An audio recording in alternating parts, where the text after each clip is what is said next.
Bergenre horror misteri drama, yaitu Summer of 84 tahun 2018. Banyak kritikus yang memuji film ini lur, karena memang konsep yang diusung cukup menarik dan juga endingnya yang cukup bikin penasaran. Summer of 84 bercerita tentang 4 bocil beranjak remaja yang mencurigai tetangganya adalah seorang pembunuh berantai. Meskipun dia seorang polisi, pengintaian demi pengintaian terus dilakukan yang malah semakin jauh dari kebenaran. Tapi mereka terus ngotot mengintai demi menguak kasus mengerikan tersebut. Bagaimana keseruan ceritanya? Luar biasa menyembunyikan jati diri mereka sebenarnya, termasuk seorang pembunuh berantai sekalipun yang mungkin saja adalah tetangga kalian. Itulah yang dipikirkan seorang bocil beranjak remaja bernama Devi yang baru berusia 15 tahun. Dia tinggal di daerah pinggiran bernama Ipswich di kota Cape May. Devi bekerja sambilan menjadi pengantar koran karena lagi liburan sekolah musim panas. Dan di kota itu telah terjadi kasus yang sangat mengerikan, yaitu hilangnya banyak bocil yang masih belum ditemukan sampai sekarang. BTW ini di tahun 84 ya lur settingnya. Saat mengantar koran ke rumah seorang polisi bernama Meki. Namanya Meki, oke baik. Devi dimintai bantuan mengangkat barang-barang dan nanti sekalian akan dibayar uang koran bulanannya. Meskipun tinggal sendirian, tapi Meki adalah seorang family man karena menggantung banyak foto keluarga besarnya di ruang tengah. Setelah itu mereka membawa barang ke basement dan Devi sempat melihat ada pintu yang terkunci di dalam sana. Setelah itu mereka lanjut mengangkat barang ke dalam ruangan gelap yang ternyata adalah ruangan cetak foto, karena ternyata Meki juga hobi fotografi. Setelah selesai angkat-angkat, Devi pun pamit pulang dan Meki berterima kasih atas bantuannya. Well, of course. Well, good. Thank you for this. I will not. Malamnya Devi main petak umpet seperti biasa bersama ketiga temannya, yaitu Tommy, Curtis, dan juga Woody. Lalu tanpa sengaja Devi sempat melihat ada seorang remaja berambut keriting yang sedang berada di rumahnya Meki. Setelah itu mereka kembali ke markas di sebuah rumah pohon untuk membaca majalah Bobo XXX dan Devi membicarakan soal hilangnya banyak remaja di sana dari musim ke musim. Tapi ketiga temannya tidak percaya berita tersebut dan hanya menganggap sebagai hoax belaka, karena memang banyak banget berita-berita nggak masuk akal lur, sama aja dari dulu banyak berita hoax ternyata. Sesampainya di rumah masing-masing, keempat sekawan ini masih bisa ngobrol lewat HT dan Devi terbiasa mengintip tetangga-tetangganya dengan teropong, termasuk rumah wanita idaman mereka bernama Nikki yang dulunya adalah babysitternya Devi saat masih kecil. Keesokan paginya dengan BMX era 80-an mereka berempat main ke tempat cangkruknya remaja-remaja di sana, sampai akhirnya mereka melihat Nikki dan langsung terpana. She was my babysitter. I've been banging her the day my mom. Nikki fucking. Di rumah, Devi menonton berita dengan kedua orang tuanya, yaitu Sheila dan Randall yang bekerja sebagai seorang reporter. Setelah itu berita menyiarkan bahwa ada seseorang yang mengirimkan surat dan mengaku telah membunuh 13 remaja serta 2 orang dewasa. Orang misterius ini menulis semua nama korbannya yang ternyata sama dengan nama-nama remaja yang menghilang, dan dia menyebut dirinya sebagai pembunuh berantai Cape May. Setelah diselidiki oleh polisi, pelaku diperkirakan pria kulit putih berusia 30-40-an dan tinggal sendirian, lalu mengincar anak laki-laki usia 12-16 tahun yang tinggal di kota Cape May. Age 12 to 16. Wah, jelas rame lah mereka berempat ya kan, karena ada pembunuh berantai di kota Cape May dan bisa aja pembunuh mengincar remaja-remaja di kota kecil Ipswich, kotanya mereka. Ini pasti ente bingung kan, ini tatanan kotanya gimana lur? Gampangnya gini aja, Cape May itu kota dengan cakupan wilayah yang besar. Nah, di dalamnya Cape May ada 10 kota-kota kecil termasuk Ipswich gitu ya, paham ya lur ya? Setelah itu perhatian mereka teralihkan gara-gara Mbak Nikki lagi ganti baju semi-semi telanjang di kamarnya dan mereka dengan beringasnya langsung meneroponginya. Karena semakin penasaran, mereka pun mulai menggali informasi dengan melihat artikel remaja-remaja yang selama ini sudah menghilang. Setelah itu mereka pergi ke rumah temannya Sammy untuk menambah bala bantuan. Tapi anehnya rumah keluarganya kosong, bahkan lampu nggak ada yang nyala padahal mobil masih ada di sana. Sesampainya di rumah, Dev melihat foto anak hilang yang ditempel di kotak susu dan dia ingat betul kalau anak itu adalah anak yang sebelumnya berada di rumah Meki saat Devi nggak sengaja ngeliat pas main petak umpet. Maka dari itu Devi berkesimpulan jika pembunuh berantai Cape May adalah Meki. Ditambah lagi rumah Sammy yang kosong dan tetanggaan sebelahan persis sama Meki. Bisa jadi keluarganya Sammy juga jadi korban karena mergokin perbuatan gilanya Meki, kata Devi. Tommy pun menambahkan jika kakaknya yang bekerja di toko perkakas melihat Meki yang harus selalu membeli tanah sebanyak 45 kg setiap minggunya. Nggak mungkin dong buat nanam kaktus, nggak mungkin dong. Devi pun semakin mencurigai Meki karena teringat dengan pintu yang terkunci di basementnya. Dan ciri-ciri pelaku dari polisi juga mengarah ke Meki, tinggal sendirian, pria kulit putih 30-40-an. Maka dari itu mereka berempat sepakat untuk melakukan pengintaian lebih jauh dan membuktikan kebenarannya. Real hard evidence. Mackey's a cop, sick reputation. Cop. It's the perfect cover. A white male, late 30s, 40s, lives alone. Operation Mack Attack starts now. Pengintaian pun dimulai. Mereka memantau semua aktivitas rutin dari Meki dan akhirnya mendapatkan semua jadwalnya dari Senin sampai Minggu. Setelah itu mereka melihat Meki yang membawa tong sampah dan gelagatnya sangat mencurigakan. Lalu saat Meki jogging rutin jam 11 malam, mereka pun mulai mengorek-ngorek tong sampah tersebut, tapi tidak ditemukan petunjuk apapun. Malamnya nggak ada angin, nggak ada hujan, Niki silaturahmi ke rumah Devi. Mana pas banget orang tuanya lagi keluar kota ya kan. Niki tahu jika selama ini Devi sering mengintipnya. Dan ketika Niki mulai mendekati Devi perlahan-lahan, orang tuanya udah pulang. Di saat yang sama, seorang remaja yang baru keluar rumah merasa ada sosok yang mengikutinya. Dan yang terjadi,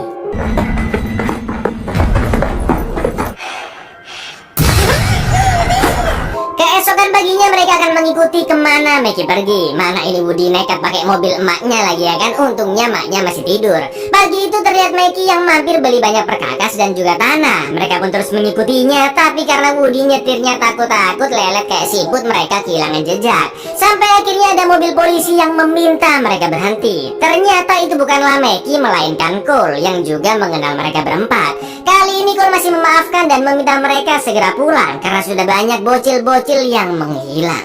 Yes, sir, yes.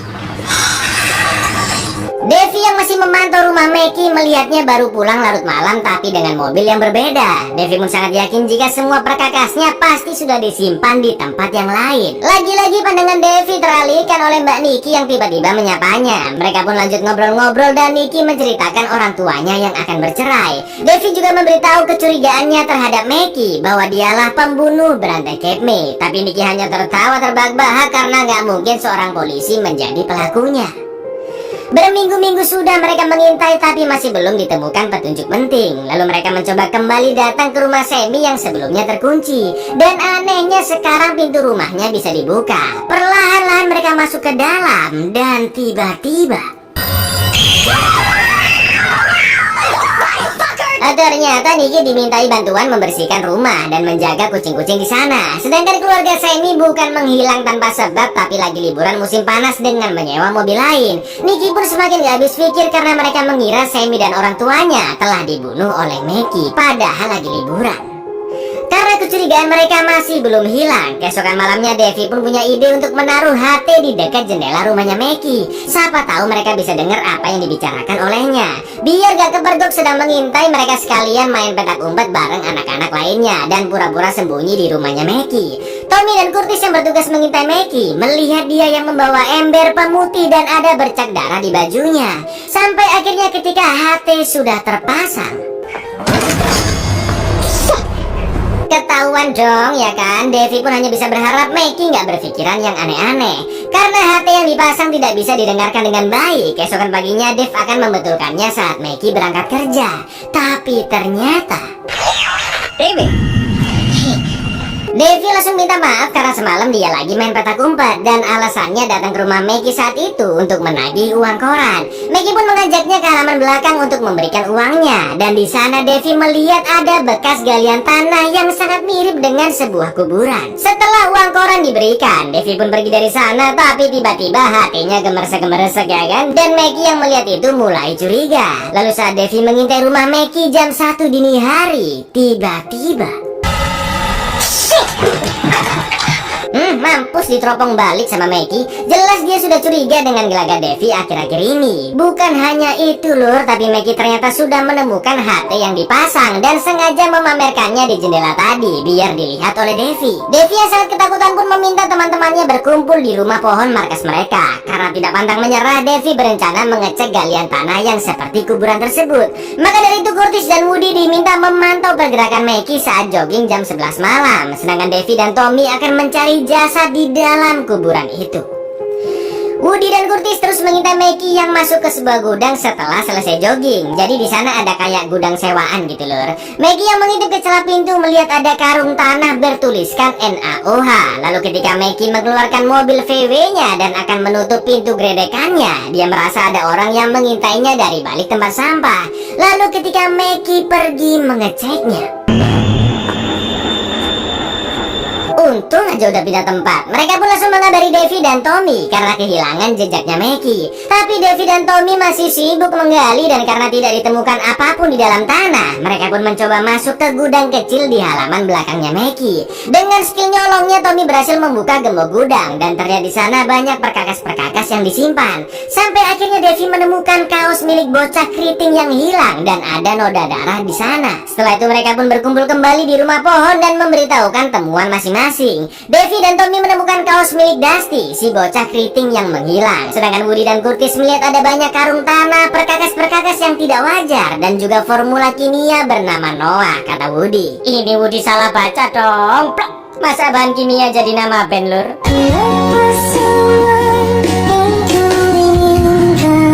Padahal yang benar adalah NaOH atau natrium hidroksida. Untungnya Curtis yang memang paling cerdas di antara mereka menyadari jika yang benar tulisannya adalah NaOH. Dan setelah dicari tahu, NaOH adalah formula kimia yang bisa mengurangi bau. Davy pun berkesimpulan cairan inilah yang digunakan oleh Maggie untuk menghilangkan bau dari mayat yang entah dibuang di mana. This look right?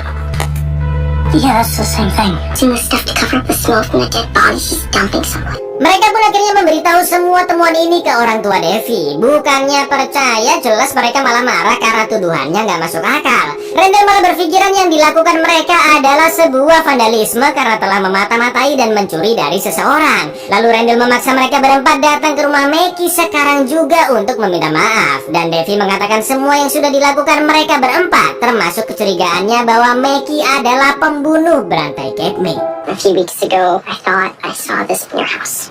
And you found this in your shave, and you were maybe the Cape May Slayer. Just wanted to say we're sorry. My nephew Jamie is helping me to renovate the dark room. Maggie beralasan jika anak yang di rumahnya adalah ponakannya bernama Jamie. Padahal Davy tahu betul Maggie tinggal sendirian dan gak ada keluarganya yang tinggal di dekat sana. Randall pun meminta maaf atas perbuatan anak dan teman-temannya, lalu berjanji mereka akan memperbaiki kebunnya yang sudah dirusak. Maggie pun memaklumi perbuatan anak-anak yang sedang senang-senangnya berpetualang, apalagi mereka lagi menikmati liburan musim panasnya. Setelah itu Randall menghukum Davy mendekam di kamarnya dan akan memberitahu kejadian ini ke semua orang tua teman-temannya. Woody, Curtis, dan Tommy pun sepakat untuk tidak meneruskan pengintaian yang tidak jelas kebenarannya. Di dalam kamarnya, Davy terus latihan membuka gembok dengan alat seadanya dan akhirnya dia berhasil. Lalu saat Randall dan Sheila bekerja, seseorang datang bertamu ke rumah yang ternyata itu adalah Maggie. Tujuan Maggie datang ke sana karena nggak enak dengan kejadian kemarin dan untuk memperbaiki hubungan pertetanggaan mereka. Maggie sebenarnya sangat senang dengan ambisi Davy untuk mengungkap siapa pembunuh berantai tersebut dan berharap Davy bisa masuk ke polisian suatu saat nanti. Karena Davy masih curiga, dia meminta Maggie menghubungi ponakannya Jamie saat itu juga. Oh ya gak apa-apa, boleh aku pinjam telepon ente, kata Maggie. Untuk berjaga-jaga, Davy pun mengambil sebilah pisau lalu memberikan telepon rumahnya ke Maggie. Tapi ternyata telepon gak diangkat karena mungkin Jamie lagi latihan baseball. Davy pun meminta maaf karena tindakan dan kecurigaannya yang sangat bodoh dan berjanji akan segera memperbaiki kebunnya Maggie. Tapi ternyata itu hanyalah akal bulus Davy agar dia bisa bertanya ke operator telepon nomor siapakah yang barusan ditelepon oleh Maggie. Sesuai kecurigaannya, Maggie tidak menelpon Jamie tapi menelpon rumahnya sendiri. Itu artinya Jamie hanyalah karangannya saja. No hard feelings. Sorry again that you're grounded. Can you tell me the last number dialed from this house? He called himself. There's no Jamie. Ketika Davy semakin yakin Maggie adalah pelakunya, tiba-tiba ada berita dong kalau pembunuh berantai Cape May sudah ketangkap bernama Arthur dan Maggie lah yang menangkapnya. Sheila pun mengatakan jika dugaan anaknya selama ini salah karena Maggie adalah seorang pahlawan. Turns out the man across the street is not a killer. He's a hero. Justice will be served. Justru berita itu yang membuat Devi semakin curiga, karena bisa aja Meki menutupi jejaknya dengan mentersangkakan orang lain, ya kan? Awalnya mereka bertiga tetap nggak mau menyelidiki lebih jauh karena nanti bisa ketangkap. Tapi Devi yakin dia akan menemukan sesuatu di pintu yang terkunci di basement, dan mereka akan merekam apa yang ada di sana sebagai bukti kuat. Misi akan dilakukan saat warga kota menghadiri acara Festival B, dan tentunya Meki juga ada di sana. Curtis diminta memantau pergerakan Meki di festival. Tommy diminta menunggu di tikungan halte untuk melaporkan jika mobil Meki sudah melintas balik ke arah rumah. Woody diminta mengintai di luar rumah, dan hanya Devi lah yang mengambil resiko masuk ke dalam ruangan terkunci. Dengan strategi berlapis seperti ini, hanya Devi lah yang mendapatkan resikonya, dan tentunya mereka tidak akan tertangkap. Lalu keempat sekawan ini pun sepakat melanjutkan pengintaian. Guess I'm into it. This is your last shot, Davy. But if shit goes sideways, I'm pinning it all on you. Hari Festival B dimulai, dan mereka mulai menjalankan tugas masing-masing. Curtis melihat Meki yang sudah ada di festival, tapi Tommy tidak fokus dengan tugasnya karena orang tuanya sedang berantem hebat. Dengan membawa kamera liputan milik ayahnya, Devi pun masuk ke dalam rumah Meki, tapi Woody yang gak tega melihatnya sendirian akhirnya ikut masuk juga. Dan tiba-tiba ngagetin aja Nikki. Nikki yang melihat mereka akhirnya memutuskan ikut membantu karena mungkin kecurigaan Devi selama ini benar adanya. Di festival, Curtis melihat Meki dan beberapa polisi lainnya mendapatkan penghargaan karena telah menyelesaikan proyek dermaga dengan sangat baik. Melihat itu, Curtis pun langsung mengabari teman-temannya bahwa Meki bukanlah pelakunya karena perkakas dan tanah yang selama ini dibeli hanya untuk kebutuhan proyek dermaga. Maka dari itu, Curtis memutuskan untuk berhenti dari pengintaian bodoh tersebut. It's over. Show us the pickaxe that was all for a project Matthew was doing at the police department. Woody yang mendengar itu juga ikut pesimis, tapi karena nanggung bentar lagi mereka masuk ke basement, pencarian pun terus dilanjutkan. Ternyata lampu di dalam basement mati total, dan Devi menggunakan lampu di kamera sebagai senternya. Dengan skill barunya yang sudah dipelajari, Devi pun berhasil membuka gembok dan masuk ke dalam ruangan terkunci. Di tikungan, Tommy yang masih terus berjaga didatangi oleh Curtis dan mengatakan jika Meki bersih dari tuduhan. Lalu mereka pun pergi dari sana. Di dalam ruangan tersebut ternyata masih ada pintu yang lainnya, dan terlihat ada sebuah tirai di sana. Lalu ketika tirai itu dibuka, Hey, what's that? Oh my god. Wow. Pictures of his family. His victims. Shit. Davy! Davy, let's go! Davy, come on, we gotta get out of here! bukan hanya mayat dan seorang korban yang masih bisa diselamatkan, tapi Devi akhirnya sadar semua foto-foto yang ada di Pigora ternyata adalah korban Meki selama ini. Dan terlihat ada foto keluarga Devi di sana, yang artinya dia akan menjadi target berikutnya. Bukti yang sangat kuat tersebut langsung ditunjukkan ke kepolisian, dan banyak anggota langsung dikerahkan memeriksa rumah Meki, juga mencari keberadaannya. Dan sekarang Devi sudah dianggap sebagai pahlawan. That boy's alive because of your son. He's a hero. Nikki yang sangat kagum dengan kengototan Devi akhirnya menciumnya. Lalu Randall meminta maaf dan juga sangat bangga dengan keberanian anaknya. Malam itu Woody menginap di rumah Devi, dan terlihat banyak polisi yang masih mengecek kediaman Meki. Masalahnya sampai sekarang Meki masih belum ditemukan. They'll get him. Just a matter of time. It's over. We got it. Jam 12 tengah malam, tiba-tiba tangga menuju ke rooftop rumah Devi terbuka dengan sendirinya. Karena ternyata Meki sudah tahu dia sedang menjadi buronan dan bersembunyi di atas sana. Luar biasa cerdas si kopak satu ini. Lalu yang terjadi, sekarang Devi dan Woody sudah disekap dan berada di dalam mobil. Mereka berhasil membuka ikatan di tangan dan sumpelan di mulut. Tapi tiba-tiba Meki memukuli kaca mobil dan membiarkan mereka kabur dari sana.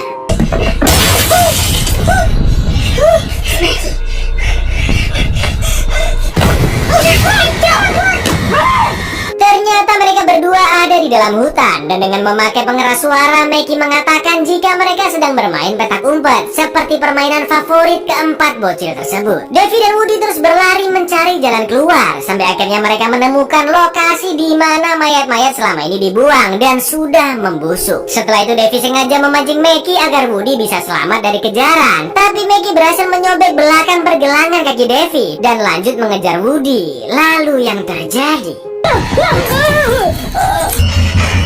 Devi pun terus merangkak ke arah mobil dan betapa terpukulnya dia melihat temannya yang sudah tewas. Tiba-tiba Meki datang dengan emosi meluap-luap ingin segera membunuh Devi saat itu juga.